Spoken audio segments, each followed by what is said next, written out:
Thank you very much. It's an honor to be here today. It's an honor to serve as the Secretary of State during a historic presidency.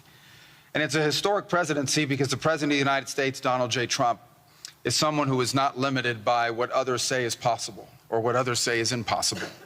He's not limited by some of the things that have happened in the past, and he's willing to talk to or engage with anyone in the interest of peace, always putting the American people and our national security first, but understanding that in the world that we share with so many others, peace is paramount to all of us. We are here today because of President Trump's vision. If we go back just a few months ago, people thought what was happening in Gaza was impossible to solve. 28 hostages that were dead, others that were still living, all these hostages that were being held. No one thought that that would ever come to a resolution without more fighting and more bloodshed along the way. In fact, frankly, many thought it was intractable. And sadly, many of the institutions that have served us well, in many cases, for the last 70 years, were unable to do anything about it. But President Trump had the vision and the courage to dream the impossible, to believe that it was doable, and to pursue it with all of his heart. And he was in that capacity assisted by an extraordinary team, and I think both Jared and Steve deserve a tremendous amount of credit, Jared Kushner and Steve Woodcock, for all the work they put in. And all of our partners here today. And now we have this Board of Peace, who I believe's possibilities are endless. Obviously, with a focus, first and foremost, on making sure that this peace deal in Gaza becomes enduring. And I know this president has it as his highest priority, and will give it everything he has to make sure that this is successful. I also want to acknowledge the extraordinary leaders that are here today. This is not just a board of peace, this is a board of action. Just like President Trump is a president of action. A lot of times people like to give speeches. I've been to many of these forums, and they're not useless, and they're not, they have utility in many cases.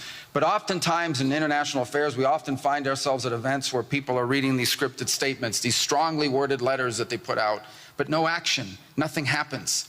This is a group of leaders that are about action. And the President of the United States is a president of action, of getting things done. And today is the beginning of that, of a new era and a new stage that we think is so important as a model to the rest of the world of what is possible. And clearly the focus is right now on Gaza and making sure that the plan that's about to be presented to you here today, this vision for the future of Gaza, this vision for the future of the region, is not just possible and promising. It is our destiny if we put the time and the effort that it requires, as I know this board will do. But I also think it will serve as an example of what's possible in other parts of the world. Without losing focus on what's before us now, this is what's possible for other places and other conflicts that seem impossible to solve right now. So I want to, on behalf of the United States, on behalf of the team that worked so hard on this, thank every single one of the leaders that are here today and all of the countries that have committed to joining, and many others who are going to join. Others either are not in town today or they have to go through some procedure internally in their own country because of constitutional limitations, but others will join. Many want to be a part of this effort because it is going to be a successful effort. And you see it reflected here today among countries of different backgrounds from different parts of the world, majority Christian some, majority Muslim others, who've come together. In fact, former adversaries who have joined here as part of this Board of Peace. And all was possible, and I want to acknowledge this again, because of the vision and the drive of the President of the United States. So thank you all for joining us here today. We appreciate it very much.